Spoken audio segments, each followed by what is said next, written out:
मेरे पीछे माधोपुर बराज है। ये देश के ऐतिहासिक बराजों में से है जो रावी नदी पर बनाया गया है। इसके ऊपर जो है रंजीत सागर डैम है, वहाँ से निचले हिस्से तक पानी आता है और इस बराज का पानी जो है वो गुरदासपुर, अमृतसर, तरन तारण के इलाकों तक जाता है और वहाँ इरिगेशन के काम आता है। इसकी ऐतिहासिकता ये है कि ये ब्रिटिश राज के दौरान ये बनाया गया था 19वीं शताब्दी में। फिर भारत का जब इंडस वाटर ट्रीटी हुआ पाकिस्तान के साथ, उसके बाद 1959 में इसको दोबारा बिल्ड किया गया क्योंकि वो काफ़ी पुराना हो गया था। लेकिन अभी की वास्तविक स्थिति ये है कि इस बराज का जो कुछ हिस्सा है वो पूरी तरीके से टूट गया, जिससे यहाँ पर भारी तबाही जो है पूरे इलाके में मची है। लेकिन सवाल ये भी उठ रहे हैं कि इतना ऐतिहासिक ब्रिज होने के साथ साथ और मुख्य स्थान पर होने के साथ साथ ये बराज कैसे टूटा। तो इसके पीछे जो यहाँ के स्थानीय अधिकारी हैं वो ये बता रहे हैं कि ये पुराना हो गया था, इस वजह से ये उतना लोड नहीं ले पाया, क्योंकि इस बार जो पंजाब के जो अपस्ट्रीम है, जो हिमाचल है, जो जम्मू कश्मीर है, वहाँ भारी बारिश जो हुई है, जिसके कारण रावी में बहुत पानी आया और रंजीत सागर डैम से काफ़ी पानी जो है वो छोड़ा गया, जिसके कारण इसमें दबाव बना। और कुछ वीडियोस भी हमारे सामने आ रही थी कि जो पूरा बराज है इसके ऊपर से जो है वो पानी जो है वो बह रहा था। जब हमने ब्यास डैम के पूर्व चीफ इंजीनियर NK जसराई से बात की तो उन्होंने कहा कि जब कोई चीज़ पानी में डूबती है तो उसकी डेंसिटी जो होती है वो कम हो जाती है, जिस वजह से उसको बहने का खतरा जो है वो ज़्यादा हो जाता है। लेकिन उन्होंने ये भी बताया कि जो बराज है पंजाब के और जो डैम है उनको मेंटेन करने की का एक पूरा प्रोटोकॉल होता है, पूरा मेज़र होता है और अधिकारी लगातार उसकी देखरेख करते हैं। लेकिन अभी ये सवाल बना हुआ है कि इसके बावजूद ये बराज कैसे टूटा, इसकी जांच अभी चल रही है। पंजाब सरकार ने उस कंपनी को नोटिस भेजा है जिसको ये पूरे देखने का काम दिया गया था कि बराज की स्थिति कैसी है। पिछले साल ही इसको लेकर एक टेंडर निकला था, जिसके बाद उस कंपनी ने कहा था कि बराज जो है उसकी स्थिति ठीक है और ये पानी सहने के लिए अभी इसकी स्थिति काफ़ी ठीक है। लेकिन उसके बाद ही अभी अगस्त के महीने में पानी ज़्यादा होने के कारण इस बराज का हिस्सा जो है वो टूट गया। अब देखना ये होगा कि जाँच के बाद क्या स्थिति सामने आती है। 27 अगस्त को जब बराज के 3 गेट टूटे तो निचले हिस्से में काफ़ी तबाही मची। बराज के पास बने अस्पताल और पंजाब को जम्मू से जोड़ने वाला राष्ट्रीय राजमार्ग भी काफ़ी प्रभावित हुआ। प्रशासन नदी के तेज बहाव के कारण हो रहे कटाव को रोकने में लगा है। नदी किनारे बोल्डर्स लगाए जा रहे हैं ताकि बहाव से और नुकसान ना हो। बराज का पानी गुरदासपुर, तरन तारण, पठानकोट और अमृतसर में सिंचाई के लिए उपयोग में आता है। लेकिन जब रंजीत सागर बांध से पानी छोड़ा गया तो 19वीं शताब्दी का ये बराज उसे झेल नहीं सका और आसपास के गांव में काफ़ी तबाही मची। मेरे साथ अभी प्रीतम सिंह जी है जो जम्मू के रहने वाले हैं। यहाँ पर किस तरीके के हालात बने थे जब 27 अगस्त को जब ये बराज फुल हो गया था, उसके कुछ गेट टूट गए थे?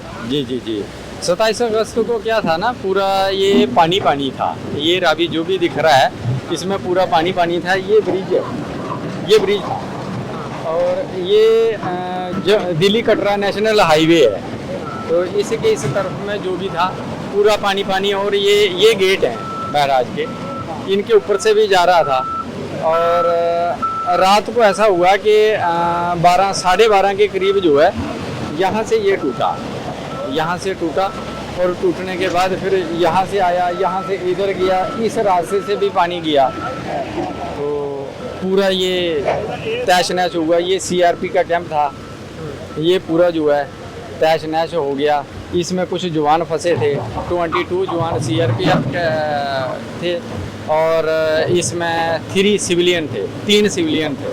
तो फिर हेलीकॉप्टर से इनको एयरलिफ्ट किया। और इस बार पूरा जो बराज है वो भी टूटा, इसका कुछ हिस्सा, और उसके ऊपर से पानी गया। तो क्या इस तरीके की स्थिति कभी बनी थी इस इलाके में? नहीं, पहले कभी नहीं बनी। इस तरह की स्थिति पहले कभी नहीं बनी, ये हमने पहली बार देखा है। आसपास के गांव भी क्या इम्पैक्ट पड़ा है इससे? आसपास के गांव जो ऊपर के जितने भी गांव हैं इनमें इफेक्ट पड़ा, और नीचे के जो गांव हैं रावी के किनारे के गांव सभी में इफेक्ट पड़ा, सभी में पानी चढ़ गया है। आप लोग क्या कारण मानते हैं कि बराज का जो गेट टूटा? बहुत सारे लोग मान रहे हैं कि ठीक से मेंटेनेंस नहीं होती थी और भी दिक्कतें थी।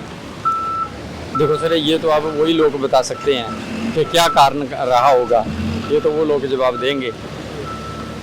और कितने दिनों से यहाँ पर ये पूरा काम चल रहा है और क्या क्या हो रहा है यहाँ पर? ये 27 के बाद तकरीबन काम चल रहा है। 27 के बाद जो है जहाँ पे ये कार्य शुरू हो गया था हल्का फुल्का, जैसे पत्थर फेंकना जब वो करना, बट वाटर फ्लो इतना ज़्यादा है कि वो पत्थर रुकने नहीं दे रहा है। सिंचाई विभाग इस बराज की देखरेख करता है। विभाग के अधिकारियों का कहना है कि बराज काफ़ी पुराना है और काफ़ी लंबे समय से इसने इतना पानी नहीं झेला है जितना इस बार इसमें आया। बराज के गेट जब टूटे तो स्टाफ इसके गेट खोल रहे थे, लेकिन देखते ही देखते उनके सामने गेट टूटते चले गए, जिसमें एक स्टाफ भी बह गया और उसकी मृत्यु हो गई। मैं भी माधोपुर बराज के पास हूँ और माधोपुर बराज की जो देखरेख का काम है वो पंजाब के इरिगेशन डिपार्टमेंट के पास है। इरिगेशन डिपार्टमेंट के अधिकारियों से जब हमने तफसील से बात की तो उन्होंने कहा कि इस बार जो ये आपदा की स्थिति आई है, और मेरे पीछे जो आप एक भयानक मंजर देख रहे हैं पानी के फ़्लो का, वो एक अनएक्सपेक्टेड फ़्लो था जिसके बारे में यहाँ के अधिकारियों को भी उम्मीद नहीं थी। उन्होंने इसके पीछे का कारण ये बताया कि यहाँ के जितने भी नदियाँ हैं वो उफान पर है। ऊपर रंजीत सागर डैम है, उसके नीचे एक और डैम है, उससे बहुत ज़्यादा पानी जो है वो छोड़ा गया और आसपास के जो हिमाचल और पंजाब और इस तरफ के जो खड्ड और नाले हैं उसमें से भी काफ़ी पानी आया, जिस वजह से बराज पर जो है अतिरिक्त दबाव की स्थिति बनती चली गई। दबाव की स्थिति में फिर यहाँ के अधिकारियों ने यहाँ के गेट खोलने शुरू किए। अब यहाँ के जो इंजीनियर्स हैं उन्होंने हमें बताया कि गेट खोलने का जो तरीका है वो मैनुअल है और एक गेट खोलने में करीब 40 से 45 मिनट का लंबा वक्त लगता है। वहीं करीब 10 से 12 लोग लगाए जाते हैं एक गेट को खोलने में। जब ये घटना हुई यहाँ पर 26 और 27 तारीख को, तब गेट ही खोल रहे थे बहुत सारे अधिकारी और यहाँ के वर्कर, जब यहाँ के 3 गेट जो है वो टूट गए और बिखर कर गिर गए पानी में।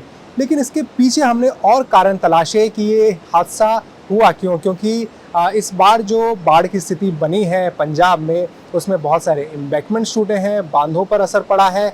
और BBMB जो भाखड़ा ब्यास मैनेजमेंट बोर्ड है उसके चेयरमैन मनोज त्रिपाठी ने भी अपने प्रेस कॉन्फ्रेंस में बताया था कि ये जो सोच है राज्यों की कि डैम में पानी भर कर रखा जाए, ये एक रूढ़िवादी सोच है और इसको बदलने की ज़रूरत है, क्योंकि जब तक पानी निकलेगा नहीं उसके बाद ही यहाँ के जो सिल्ट जमा हो जाता है पानी में डैम में वो तभी निकलेगा।